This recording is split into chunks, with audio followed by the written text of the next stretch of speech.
კალი შეიყვანეს და წყნარი გამოგიყვანეს დედი. 6 ივლისს რეფერალურ საავადმყოფოში გარდაცვლილი ფეხმძიმე ქალბატონის გადარჩენა შესაძლებელი იყო. მედიკოსებს სიცოცხლის შენარჩუნება მისი ბავშვისთვისაც შეეძლოთ. შორენა დევაძის გარდაცვალებიდან 20 დღის შემდეგ მედიკოსების პასუხისმგებლობაზე მისი დაგვესაუბრება. ოჯახის წევრის განცხადებით სიმართლეს არ შეესაბამება ინფორმაცია, თითქოს და გარდაცვლილი ქალბატონისათვის საბედისწერო ფეხმძიმობა რიგით მესამე იყო. 8 საათი აწვალეს და როდესაც ბავშვი დაიბადა, ჭიკლარი ქონდა ყელზე შემოხვეული, ძალიან მაგრად ესაც ქვია. მე ვფიქრობ, რომ მაგის გამო მოკვდა ბავშვი და თვითონ მარინა მინდიაშვილმა როცა აიყვანა ბავშვი ხელში, ვაიმეო ბავშვიც ახალმკვდარი ყოფილა. ანუ მანაც არ იცოდა იქ ბავშვი როდის მოკვდა. თვითონ კი იძახდა 2 დღის მკვდარიაო, მაგრამ არ ელოდა რომ ჩვენ იქ ვიყავით, არ იცოდა. ისე რაღაცნაირად ეკთანს უთხრა და წამოწდა, ასე ვფიქრობ, რომ წამოწდა, იმიტომ რომ გაკვირვებული თქვა, ვაიმე ბავშვიც ახალმკვდარი ყოფილაო. სამედიცინო საქმიანობის რეგულირების სააგენტოს ინფორმაციით ინციდენტის შესწავლა სააგენტოში უკვე დაწყებულია.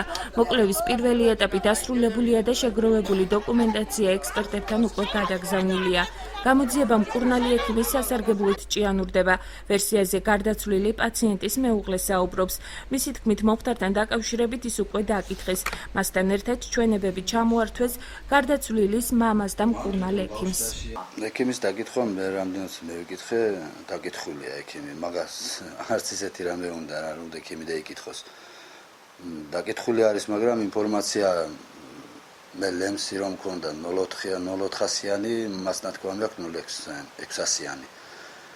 26-ში მყავდა ცოლი მიყვანილი და მათ აქვს 26-იც და 27-იც აქვს ჩაწერილი. ანუ არასწორი ჩვენება. არასწორი ჩვენება, არავინ არ მოსულა და არავის არ უთქმი არაფერი. არც გონია რომ მაგელმა მეიკითხონ, არ ვიცი, მე არ მჯერა.